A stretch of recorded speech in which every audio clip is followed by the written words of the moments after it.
oh, sorry, guys. Like, maybe we should back off and give you more space. I'm like, no, you were completely right to be worried. Right. Oh, my God. They're like, oh, wait, we emailed Mr. Simpson. Well, because Snake to the goddamn rescue. Yeah. Like, the thing is, they have the right instinct, but they just, like, don't know how to articulate it. Yeah. But, so, the thing with, like, Snake comes to the rescue and is so visibly freaked out. And you have to remember, he's been here before. The fucking pilot of Next Generation was this, basically. So he's like, it's just happening to him again. I know. And I wrote down, yay, Simpson is here. Simpson has fucking been here before. And, it's like, I'm like, thank God he's here. Thank God he knows what's going on. This is, like, the creepiest thing ever. Thank God they told him. Yeah. And they would have let him go with her. I know. And then we're with Allie and Jenna, and they're in the bathroom. And Jenna finally takes a motherfucking pregnancy test. And guess what? She's super pregnant. Obviously. And then the next day, then this is part 2. And then Jenna's showing up with her dumb bandana. And she's still doing the teen star thing, and Allie is like, are you going to tell Casey? Like, you need to tell Casey. Oh, guess what? You need to tell Casey right now. She's like, I will, I guess, like, eventually. I don't know. And I'm like, oh, my God, what are you even talking about? So bad. Also, like, I am, as much as Jenna annoys me, I'm very pro Jenna following her dreams and being like, fuck it. Yeah. And then she's, like, with Casey, and he's like, oh, my God, like, my famous girlfriend's here. Soon you'll be on tour dating some sort of Bieber. And she's like, please, I'm more of an R-Pats girl. And it's like, oh, okay, 2010. Which, I watched Goblet of Fire last night. He's beautiful in that movie. He is very pretty in that movie. I forgot how pretty he was. Because I was not a Twilight person. Oh, no, I mean, I did read all the books. I read at least 2 of them. But I did not watch the movies because by the time the movies came out, I was not interested. I definitely did watch them, but it was like mostly because it's like I don't have anything else to do. My friends are going to the movie. Let's see it, sure. I get that. But yeah, so I forgot how pretty he was. Oh, he's beautiful. Especially because Goblet of Fire is like the year of the bad hair for literally everyone else in Hogwarts. Well, that's what I said. When we were watching it last night, I was explaining that Goblet of Fire is just the year that nobody cut their hair. Exactly. It was just a lot. I was like, here, you're just going to have to see a lot of bad haircuts or lack thereof for a while. Bad hair, except Hermione. Hermione's hair gets better. Her hair's good. But then, and Casey's just like in ignorant bliss right now because he has no idea what's going on. I'm sorry. So sorry. I can't do it. I'm so sorry. It makes my skin crawl. I'm so sorry. I keep picking my nails. I feel like your mom, but I'm like, stop it. I keep picking my nails and Holland wants to kill me. I'm so sorry. I'm literally going to sit on my hands for the rest of this episode. And then, then we're with Simpson, and he's very concerned, rightfully so. And he's taking away his computer privileges, which, like, good. Yeah, but... and then he hands him a notebook and he's like, what am I supposed to do with this? And he's like, in my day, notebooks were our computers. Which I don't think that's true. I mean, I guess in terms of taking notes, but then we're with Jenna and she's still afraid to tell Casey. But Allie will thankfully not drop this and Allie is just super pressing it, which I'm like, thank God. She's like, thank God Jenna has Allie. Like, dear God. And then we're with Dave and Wes, and they're trying to get back on Connor's good side. And he is freezing them out, and he's like, why do you want to hang out with me anyway? And Wes says, risk is more fun with 3 people, which is funny. But he says, like, we love you, man. And I'm like, oh, that's adorable. But Connor's too mad. And I just wrote down, oh, Connor, you mope. And then we're with Anya. And she and Riley are still debating whether Dr. Chris is gay. And Riley's explanation is, I've only had 4 crushes in my life, and 3 of them turned out gay. And the jury's still out on Peter. Which I thought was hilarious. But then I was like, Riley, there's no way you haven't crushed on a straight boy before. Come on. Like, the odds are not in your favor here. Apparently, he's only had 4 crushes. Yeah, which I also find hard to believe. But then he's like, the odds are in my favor. Like, I know he's gay. And it's like, okay, whatever. And then Connor goes onto the computer again and talking to Lady Creep, and she's like, I'll pick you up from school. And I'm like, no. Well, no, he's like, I'm having a bad day. And she's like, oh, do you want to talk about it? And he's like, yeah, can you pick me up from school right now? And she like, it's like, yes. She's like, okay. Yeah. She's like, oh, I gotta do a few things first, but I'll be there soon. I'm like, no. Don't prepare your creep serial killer. Or yeah, child rapist. Just, it's horrifying. Like, and they picked a good actress because she's really good at like being creepy, but like, also seems like she like doesn't have all of her like social cues. It's like both. It's like she's terrifying, but also like it's just she's terrifying, and she does a very good job. And then Riley and Anya are making Dr. Chris take a fake survey, and because they're trying to figure out if he's straight or not, and he has like an ambiguously named ex-partner named Aaron. Yeah. They're like, how do you spell that? And he's like, what is this class for? Yeah. And then they say they're in university, and he like basically does like the dog equivalent of his ears perking up, and he looks at Anya and he's like, you're in university? So he's like clearly like a little bit on board with Anya. Yeah. And then they find he's like, oh wow. He says something about like if something, I would have gotten a girlfriend before med school. I don't remember what he says, but it's like, oh, okay, he's straight. And Riley is sad about it.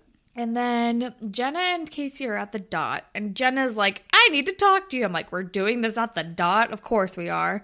And she just says you're going to be a dad. Yeah, I'm like, this is a terrible way to go about this, but whatever. And Casey is at first shockingly extremely cool. Yeah. And I'm like, what's the catch? And he's like, I'll be there for the abortion. Yeah. And she's like, sorry? Which, like, okay, I have a lot of feelings on this because I understand Casey and I also understand Jenna. Yeah. He should not pressure her into anything, but also, like, neither of them should have a child. Yeah. And then even later it gets even more complicated because we find out it's like a late term abortion issue is what we have. But going on. His like first instinct is like, well, obviously you're getting an abortion, but he's like not, but like she also needs to be able to have a say in it. Yeah. But, and it's like, and she's like, I think backing up a little bit, he says, are you sure? And she's like, yeah, I took a test. I'm like, she's like, well, I took a test, but I have a doctor's appointment. I'm like, A, thank God somebody took a pregnancy test on this show. And B, thank God somebody knows they need to go to the doctor on this show. Seriously. But yeah, and like they didn't use protection once, and like that's like, it's like, yep, that's all it takes. And yeah, because then Casey's like, this mistake is both our fault. We're in this together. And I literally wrote down, Casey's act 2. And then he said like once we're there for the abortion. And then I like had to like put an actual M dash in my notes, and I was like, oh, okay, never mind, he's assuming abortion.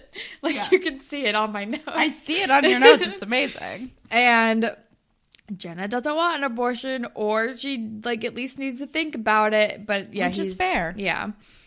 And but also, if we know anything about Jenna, she definitely seems a little bit more like Jesus-y, probably isn't going to go the abortion route. Like, that's what I would assume about her as a character. I don't think so, because she doesn't really have a Jesus thing. Or maybe not Jesus-y, but, like, maybe a little more traditional. I feel like she's a little weirder about gay people. I don't know where I'm getting these things, but I feel don't either. I don't think we've had any, like, indication that she's like that. I don't know. She's from the country. It seems, like, more traditional to me that she, like, would be I don't think so. less likely to get an abortion. I don't think so, because she seems, like, ready to when she's at the doctor's office. I think it's just like the shock of him being like, this is obviously what you're doing. Yeah. Just him telling her what to do with her body. Ugh. And then we're with Riley, who's like way too bummed about Dr. Chris being straight. He's very upset. And I'm like, he's an adult man also. Like, I don't know if you really would have had a chance with him anyway. And then Anya is kind of talking to him. She's like, there'll be other boys. Like, who's your dream boy? And then he basically just explains Zane. And she's like, okay, well, sounds like I know somebody like that. And it's basically just apparent that Riley is not over Zane, which we already knew. And then Allie is with Jenna at their Teen Star thing to help her with paperwork, because the paperwork says, like, you have to inform them about pre-existing conditions or something. And Allie is like, does that mean like pregnancy? And then Allie is like, oh, because like I wanted to try out, but I'm pregnant, so I don't know if that would have worked. And then the lady is like, oh, well, that actually probably really would have helped with the ratings. Like, everyone wants to root for the pregnant girl, but also you're here like all the time and it's very exhausting, so I don't know. And then she says, you don't want to be carrying a little kangaroo in that pouch. Yeah. Which is a fun line. Also, I love that this like random PA is like the weird, like giving them all of the advice and has like all this intel. Exactly. And then we're with Connor, who gets into this creepy lady's car. I'm like, no, stranger danger, do not. I'm like, get out of her car. And also, he's talking about how they shouldn't abruptly change routine for someone with Asperger's, which is not wrong, fair. But also, like, fucking necessary. Yeah. I don't know. It's just a tricky situation. But and then she starts rubbing his leg, and I hate it. And Connor is not having it. He's like, what are you doing? I don't like that. No, what are you doing? And then he gets out of the car, and I'm like, thank God, thank God. And she speeds away. And I'm like, oh, poor baby. I have opinions. Okay. So this is obviously a very traumatic experience for Connor. Yeah. It's not good. It's a very bad thing. It's terrible. She's terrible and gross. But if the genders were switched, this would be a different scene. Oh, yeah. There would be no easily getting out of a car. No. This would not end this way. There would be no easily getting a car and then the person speeding away. No. Like, that is not how that would go. I feel like if the genders were swapped, the driver would, like, lock the car and speed away with the child in the car or something. And also would, like, horrible. Very easily physically overpower. Yeah. Like, a young girl. Like, it's just, like, because if you think of it, like, with Emma and that creepy, Jordan, fake Jordan. He like locks her in a hotel room. Yeah. He's physically so much bigger than her. It's like a very different thing. So like as horrifying as this is, like one of my last thoughts was like, also that was really fast. And if the genders were switched, like Connor might be dead. Like, yeah. But regardless of what could or could not have been, I'm very happy that Connor got out of that car because it was very creepy and I hated it. Oh my God, she's so scary. Ugh. She's just like scary. Yeah. And then we're with Jenna and her brother and I'm like, oh good. They're at the doctor and I'm thank God she told her brother. Also, he's also being very supportive and I love him. Good. Also, can we talk about how much this doctor sucks? Yeah, this doctor is not... She's not putting anything lightly, I guess. Well, yeah, but it's also that she's just like not being nice at all. She's not being like, nice. Weird. No. And then we learn that the baby is at 20 weeks, which is like 5 months, I guess.